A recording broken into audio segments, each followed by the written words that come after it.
विदेश में मेरे साथ एक अजीब वाकया हुआ। हमारी अंतिम परीक्षाएं बहुत कठिन होती थीं और मुझे अभी भी ज्यादा तैयारी करने की जरूरत थी।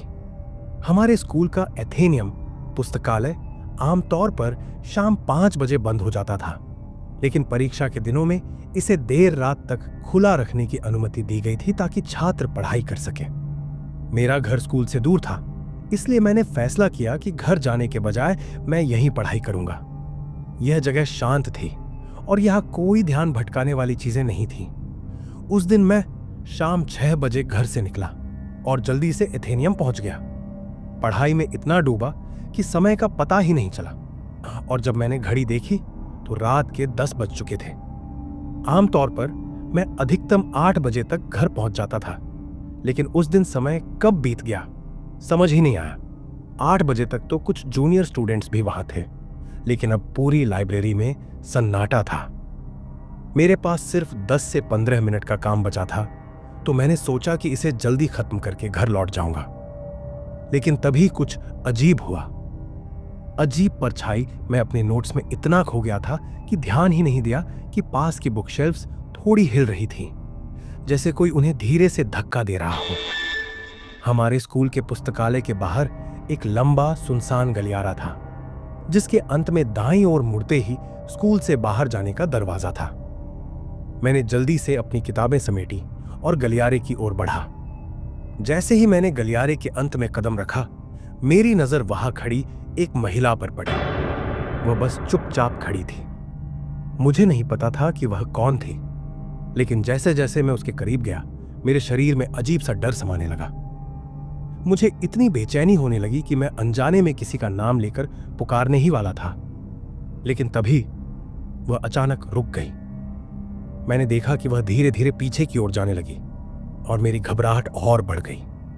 डर और घबराहट में मैंने तुरंत लाइब्रेरी के मुख्य दरवाजे से बाहर निकलने का फैसला किया। सड़क पर अजनबी औरत बाहर ठंडी हवा चल रही थी।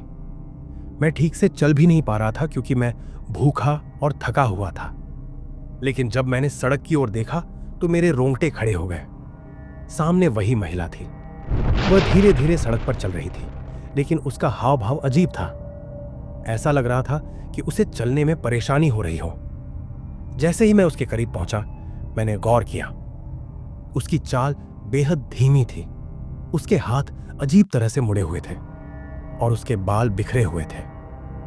मेरा दिल जोर जोर से धड़कने लगा। कोई अजनबी सड़क पर खड़ा हो, यह आम बात थी, लेकिन इस महिला में कुछ था जो बहुत अलग था। मेरा मन बार बार कह रहा था, इसके करीब मत जाओ। डरावना सामना जैसे ही मैं उसके पास से गुजरने लगा, वह अचानक ठहर गई। मैं सदमे में था। मेरा दिमाग सुन्न हो गया था। मैं वहां से भागना चाहता था, लेकिन पैर जमीन से चिपक गए थे। तभी उसने धीरे से मेरी ओर देखा और कुछ फुसफुसाया। तुमने उसे देखा है? उसकी आवाज जैसे किसी गहरी गुफा से आ रही हो, खोखली और डरावनी। मैंने घबराकर उसकी ओर देखा। उसकी आंखें काली थीं, जैसे वहां कुछ था ही नहीं। मेरा सिर चकराने लगा। मैं किसी तरह खुद को संभालकर पीछे हटने लगा, लेकिन तभी वह मेरे ठीक सामने आकर गिर पड़ी। मैं डर के मारे जोर से चीखा और भागने की कोशिश की, लेकिन मेरे कदम कांप रहे थे। मेरे कानों में बस उसकी आवाज गूंज रही थी, तुमने उसे देखा है? भयानक सच। जब मुझे होश आया तो मैं अपने घर के पास जमीन पर पड़ा था। मुझे पड़ोसियों ने बेहोश देखा और घर ले आए थे। बाद में जब मैंने अपने एक पुराने शिक्षक से इस बारे में बात की तो उन्होंने बताया कि 1998 में इसी स्कूल में एक महिला की मौत हो गई थी। उसका नाम अगाथा था। वह 32 साल की थी और उसकी 10 साल की बेटी इस स्कूल में पढ़ती थी। एक दिन जब उसकी बेटी अपने दोस्तों के साथ स्कूल में खेल रही थी तो एक भयानक हादसा हुआ। वह सीढ़ियों से गिर गई और उसकी वहीं मौत हो गई। अगाथा अपनी बेटी की मौत का सदमा बर्दाश्त नहीं कर पाई।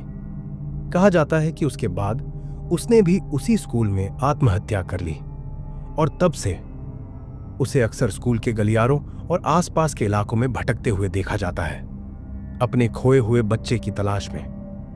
आज भी वह यही है। आज भी जब मैं उस घटना को याद करता हूं तो मेरी रीढ़ में सिहरन दौड़ जाती है। क्या वह सच में एक भूली हुई आत्मा थी या सिर्फ मेरा भ्रम था? मुझे नहीं पता, लेकिन एक बात तय है, अगर कभी रात के समय किसी सुनसान गलियारे में तुम्हें कोई अकेली मां दिखे तो उसके पास मत जाना।